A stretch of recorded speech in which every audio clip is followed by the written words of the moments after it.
My name's James Foster. My condition's it's quite a rare condition. It's called Friedreich's ataxia. It came on when I was about 15 years old. I was walking around with the aid of crutches, but about 6-7 years ago now, things started getting a little bit difficult for walking longer distances and just generally getting out on rougher ground and things like that. And I thought it'd be safer bet to use a chair, but trying to find a wheelchair that was up to like being used on rougher ground as well as had the practicality of being used every day around an office or around a shopping centre, or even indoors if necessary. The Trekinetic K2 was the only manual chair that I found that actually fitted the bill for every area of my life that I wanted to use it in. One of the big differences between a standard wheelchair and the Trekinetic chair is the realms of possibility as to where you can go and what you can do in it. A standard chair will get you out to certain places, it might take you out in the woods, but you wouldn't necessarily have the confidence to go there on your own. With a Trekinetic chair, it gives you that confidence, it inspires you to go off and visit more remote places, go on terrain that you wouldn't normally even think about going. One of the things that made me laugh when I first got the chair is going through the local park. You'd normally go along the tarmac, the pathway, and if someone was walking towards you, they'd have to walk on the grass around you to get out of your way. With the Trekinetic, it's the other way around now. You would go down the path and you'd go on the grass to get out of the way of someone walking towards you. One of the first questions people always ask me is about curbs. How do you get up and down curbs? Getting down curbs, same as any other chair, you just drop off them. Gas shock absorber on the back of the chair takes out most of the thumps and the bumps from there. Getting up curbs is a point you need to master yourself. Everyone's got their own different technique. Myself, standard curb, 3 or 4 inches, you just tip the chair back so the casters are way off the ground, just charge the curb. If you wanted to go up something slightly higher, 5, 6 and more inches, you can actually turn the chair backwards and back up to the curb. If you tip forward and raise the rear caster, you can roll up the curb that way. Given the size of it, it packs down to the size of the actual carbon fibre seat itself, which is very small. The rear wheel folds in flush with the back of the chair, the quick release for the main wheels that come off at the front, so it's very light to move, only 9 kilos because it's all carbon fibre. It will pack into the boot of any car. You're not limited to an adapted car to go out in the chair. You can literally put it into the boot of pretty much any car.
The chair itself, once it's assembled and you're sitting in it, is very comfortable. You can sit in it all day, no problem.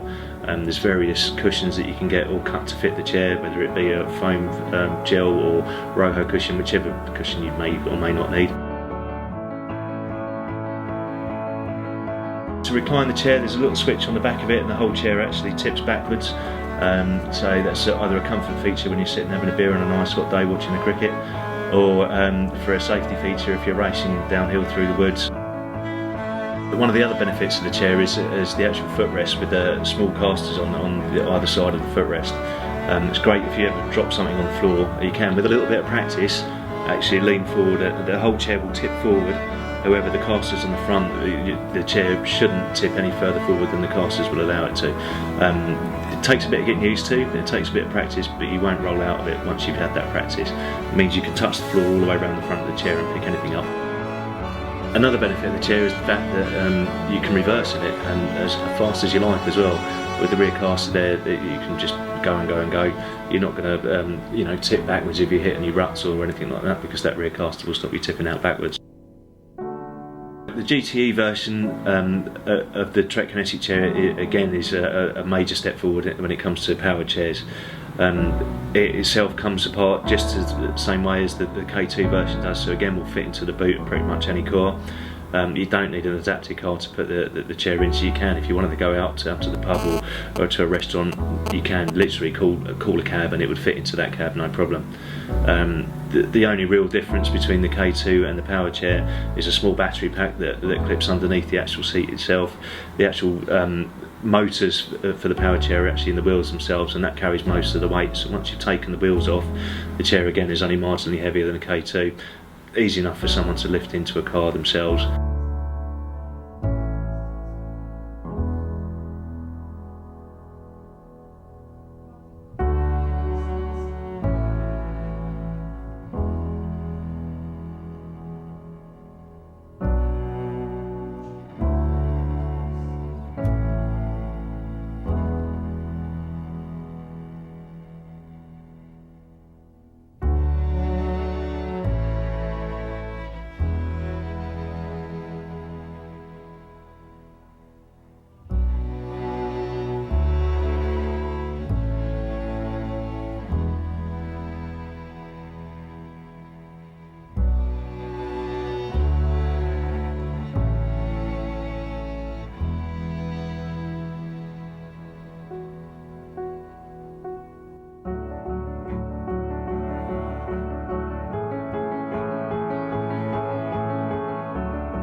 With the GTE, the battery will last up to 5 hours on a 3-hour charge. That obviously depends on the weight of the user and the kind of terrain you're going up. But one of the brilliant things about the chair is that you can disengage the motors in the wheels.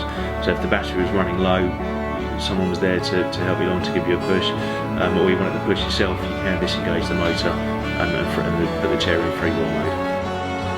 Using the Trekinetic chair has opened up a lot of doors to me. It's very, very different in where you can go and what you can do than a standard wheelchair. The chair travels well. I've travelled around Kenya, northern India. We spent a lot of time in the Lake District, doing a lot of walks along the Cumbria Way and things like that.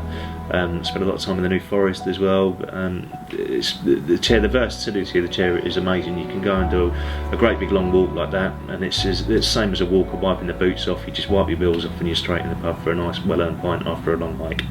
Having used the Trekinetic for the last 6 years, it's made such a big difference to my life as to what I can do as opposed to what I can't do in a wheelchair. I'd really highly recommend it to anybody.